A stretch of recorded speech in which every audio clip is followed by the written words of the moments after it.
ಓಂ ತತ್ಪುರುಷಾಯ ವಿದ್ಮಹೇ ಮಹಾಸೇನಾಯ ಧೀಮಹಿ ತನ್ನೋ ಷಣ್ಮುಖ ಪ್ರಚೋದಯಾತ್. ಎಲ್ಲರಿಗೂ ನಮಸ್ಕಾರ. Welcome to Jeevashree vlogs YouTube channel. ನನ್ನ ಮೊದಲನೇ ವಿಡಿಯೋಗೆ ನೀವು ನೀಡಿದ ಸಪೋರ್ಟ್ಗೆ ಧನ್ಯವಾದಗಳು. ಇದೇ ರೀತಿ ನನ್ನನ್ನು ಆಶೀರ್ವದಿಸಿ ಇನ್ನೂ ಹೆಚ್ಚಿನ ವಿಡಿಯೋಗಳನ್ನು ಮಾಡಲು ಸಹಕರಿಸಿ. ಇವತ್ತಿನ ವಿಡಿಯೋದಲ್ಲಿ ನಾನು ನಿಮಗೆ ಪರಿಚಯ ಮಾಡಿಸುತ್ತಿರುವ ದೇವಾಲಯದ ಹೆಸರು ಪೆರಲಶ್ಶೇರಿ ಶ್ರೀ ಸುಬ್ರಹ್ಮಣ್ಯ ಕ್ಷೇತ್ರ. ಈ ದೇವಸ್ಥಾನವು ಕೇರಳ ರಾಜ್ಯದ ಕಣ್ಣೂರು ಜಿಲ್ಲೆಯಲ್ಲಿದೆ. ಕಣ್ಣೂರು ಜಿಲ್ಲೆಯಲ್ಲಿನ ಪ್ರಸಿದ್ಧ ಸುಬ್ರಹ್ಮಣ್ಯ ಕ್ಷೇತ್ರಗಳಲ್ಲಿ ಈ ಕ್ಷೇತ್ರವು ಒಂದಾಗಿದೆ. ಈ ಸನ್ನಿಧಿಯಲ್ಲಿ 2 ದೇವಸ್ಥಾನಗಳಿವೆ, ಸುಬ್ರಹ್ಮಣ್ಯ ಸನ್ನಿಧಿ ಹಾಗೂ ಅಯ್ಯಪ್ಪ ಸನ್ನಿಧಿ. ಮೊದಲು ಈ ದೇವಸ್ಥಾನಕ್ಕೆ ಪೆರಲಶ್ಶೇರಿ ಎಂದು ಹೆಸರು ಹೇಗೆ ಬಂತು ಎಂದು ತಿಳಿದುಕೊಳ್ಳೋಣ. ವನವಾಸ ಕಾಲದಲ್ಲಿ ರಾವಣನು ಸೀತೆಯನ್ನು ಅಪಹರಿಸಿದ ಸಂದರ್ಭ ಶ್ರೀರಾಮನು ಈ ಸ್ಥಳಕ್ಕೆ ಬರಲು ಕಾರಣವಾಯಿತು. ಅಯ್ಯಪ್ಪ ದೇವಸ್ಥಾನವನ್ನು ದರ್ಶನ ಮಾಡುವ ಸಮಯದಲ್ಲಿ ಶ್ರೀರಾಮನಿಗೆ ಈ ಜಾಗದಲ್ಲಿ ಸುಬ್ರಹ್ಮಣ್ಯನ ಶಕ್ತಿ ಇರುವುದು ಅನುಭವವಾಗುತ್ತದೆ. ಇಲ್ಲಿ ವಿಗ್ರಹ ಪ್ರತಿಷ್ಠಾಪನೆ ಮಾಡಲು ಶ್ರೇಷ್ಠವಾದ ಶಿಲೆಯನ್ನು ತರಲು ಹನುಮಂತನನ್ನು ಕಳಿಸುತ್ತಾನೆ. ವಿಗ್ರಹ ತರಲು ಹೋದ ಹನುಮಂತನು ಪ್ರತಿಷ್ಠಾಪನೆ ಮಾಡುವ ಶುಭ ಮುಹೂರ್ತದ ಸಮಯವಾದರೂ ಹಿಂತಿರುಗದ ಕಾರಣ ಶುಭ ಮುಹೂರ್ತ ಮೀರಿ ಹೋಗದಿರಲಿ ಎಂದು ಶ್ರೀರಾಮ ತನ್ನ ಕೈಯಲ್ಲಿದ್ದ ಪೆರುವಳ ಬಳೆಯನ್ನು ಅಲ್ಲಿ ಪ್ರತಿಷ್ಠಾಪಿಸಿ ಪೂಜಿಸಿದರು. ಆ ಕಾರಣಕ್ಕೆ ಈ ಸ್ಥಳಕ್ಕೆ ಪೆರಲಶ್ಶೇರಿ ಎಂಬ ಹೆಸರು ಬಂದಿತು. ಕಾಲಾಂತರಗಳ ನಂತರ ಅದು ಪೆರಲಶ್ಶೇರಿ ಎಂದು ಪ್ರಸಿದ್ಧಿ ಪಡೆಯಿತು. ಜೊತೆಗೆ ಹನುಮಂತನು ತಂದ ಶಿಲೆಯನ್ನು ಶ್ರೀರಾಮನು ಪ್ರತಿಷ್ಠಾಪನೆ ಮಾಡದ ಕಾರಣ ಉತ್ತರ ದಿಕ್ಕಿನಲ್ಲಿರುವ ಪ್ರದೇಶದಲ್ಲಿ ಹನುಮಂತನು ಸುಬ್ರಹ್ಮಣ್ಯ ಶಿಲೆಯನ್ನು ಪ್ರತಿಷ್ಠಾಪಿಸುತ್ತಾನೆ. ಆ ಕಾರಣಕ್ಕೆ ಈ ದೇವಸ್ಥಾನಕ್ಕೆ ಮರ್ಕಟಶ್ಶೇರಿ ಎಂಬ ಹೆಸರು ಬಂತು. ಕಾಲಾಂತರಗಳ ನಂತರ ಅದು ಮರ್ಕ್ರೇರಿ ಎಂದು ಪ್ರಸಿದ್ಧಿಯಾಯಿತು. ಇನ್ನು ಸುಬ್ರಹ್ಮಣ್ಯ ದೇವಸ್ಥಾನದಲ್ಲಿ ನಾಗಾರಾಧನೆಗೆ ಹೆಚ್ಚು ಪ್ರಾಮುಖ್ಯತೆ ಹೇಗೆ ಎಂದು ತಿಳಿದುಕೊಳ್ಳೋಣ. ಒಂದು ದಿವಸ ಸುಬ್ರಹ್ಮಣ್ಯನು ಸೃಷ್ಟಿಕರ್ತನಾದ ಬ್ರಹ್ಮನ ಬಳಿ ಓಂಕಾರ ಎಂದರೆ ಏನು ಎಂದು ಪ್ರಶ್ನಿಸಿದರು.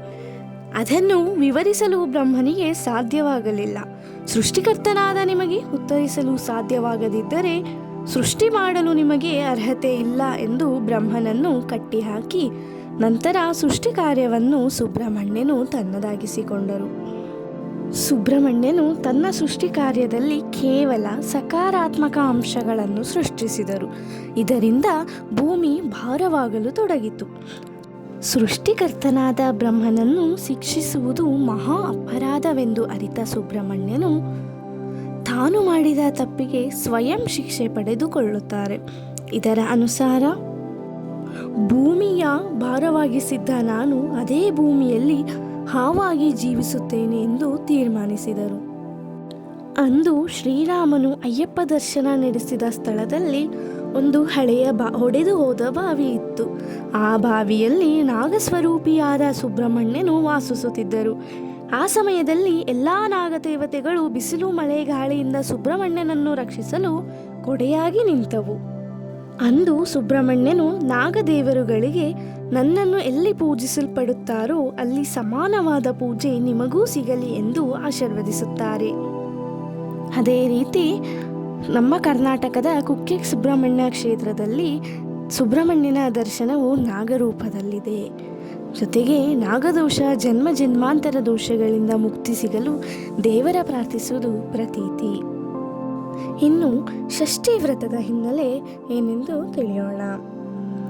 ತನ್ನ ಮಗ ಸ್ವಯಂ ಶಿಕ್ಷೆಯಿಂದ ಭೂಮಿಗೆ ನಾಗರೂಪದಲ್ಲಿ ಹೋಗಿದ್ದಾನೆ ಎಂದು ತಿಳಿದ ಪಾರ್ವತಿ ದೇವಿ ನಾನು ಏನು ಮಾಡಬೇಕು ಎಂದು ಮಹಾಶಿವನ ಬಳಿ ಕೇಳಿದಾಗ ಶಿವನು 18 ಷಷ್ಠಿ ವ್ರತ ಮಾಡಿದರೆ ಮಗನಿಗೆ ಶಾಪಮೋಚನೆಯಾಗುತ್ತದೆ ಎಂದು ತಿಳಿಸುತ್ತಾರೆ. ಅದೇ ರೀತಿ ಪಾರ್ವತಿ ದೇವಿ ವ್ರತವನ್ನು ಆಚರಿಸುತ್ತಾರೆ. 18ನೇ ಷಷ್ಠಿ ವ್ರತ ಪೂರ್ತಿಯಾಗುವ ಸಮಯದಲ್ಲಿ ಸುಬ್ರಹ್ಮಣ್ಯನು 5 ಎಡೆ ಹಾವಿನ ರೂಪದಲ್ಲಿ ಅಮ್ಮನ ಮುಂದೆ ಬರುತ್ತಾರೆ. ಅದು ತನ್ನ ಮಗ ಎಂದು ತಿಳಿದ ಪಾರ್ವತಿ ದೇವಿಯು ತಾಯಿ ವಾತ್ಸಲ್ಯದಿಂದ ಮಗನನ್ನು ತಬ್ಬಿಕೊಳ್ಳುತ್ತಾರೆ. ತಾಯಿಯ ಸ್ಪರ್ಶದ ನಂತರ ಸುಬ್ರಹ್ಮಣ್ಯನು ಶಾಪಮೋಕ್ಷನಾಗಿ ತನ್ನ ಯಥಾರ್ಥ ಸ್ವರೂಪ ತಾಳುತ್ತಾರೆ. ಇದಿಷ್ಟು ಈ ದೇವಸ್ಥಾನದ ಹಿನ್ನೆಲೆ ಹಾಗೂ ಮಹತ್ವವಾಗಿದೆ. ಇನ್ನು ದೇವಸ್ಥಾನದ ವಿಶೇಷ ಏನೆಂದು ನೋಡೋಣ. ಮೊದಲನೇದಾಗಿ ಇಲ್ಲಿನ ಕೊಳಂ. ಈ ಕೊಳವು ಅತ್ಯಂತ ಅಪರೂಪದಾಗಿದೆ. ಈ ಕೊಳದ ವಿಶೇಷವೆಂದರೆ ಮಲಯಾಳಂ ತಿಂಗಳಿನ ತುಲಾ ಮಾಸದ ಸಂಕ್ರಮಣ ದಿವಸದಂದು ಈ ಕೊಳದಲ್ಲಿ ಕಾವೇರಿ ನದಿಯ ಸಂಗಮವಾಗುತ್ತದೆ ಎಂದು ಪ್ರತೀತಿ ಇದೆ.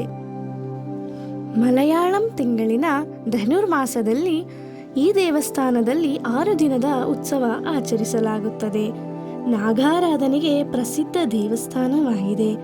ನಾಗದೇವತೆಗಳಿಗೆ ಕೋಳಿ ಮೊಟ್ಟೆಗಳನ್ನು ಸಮರ್ಪಿಸುವುದು ಇಲ್ಲಿನ ಆಚರಣೆಯಾಗಿದೆ. ಇಲ್ಲಿನ ಅಶೋಕ ಮರದ ಕೆಳಗಿರುವ ಹುತ್ತದಲ್ಲಿ ಮೊಟ್ಟೆಗಳನ್ನು ಸಮರ್ಪಿಸಬೇಕು. ಎಲ್ಲ ದಿವಸವೂ ಈ ಆಚರಣೆ ನಡೆಯುತ್ತದೆ. ಪ್ರತಿಷ್ಠಾಪನೆ ಮಾಡಿದ ಶ್ರೀರಾಮನ ಪೆರುವಳೆಯಲ್ಲಿ ನಾಗ ಚೈತನ್ಯವಿತ್ತು. ಆ ಕಾರಣಕ್ಕೆ ಕೂಡ ಇಲ್ಲಿ ನಾಗಾರಾಧನೆ ಇದೆ.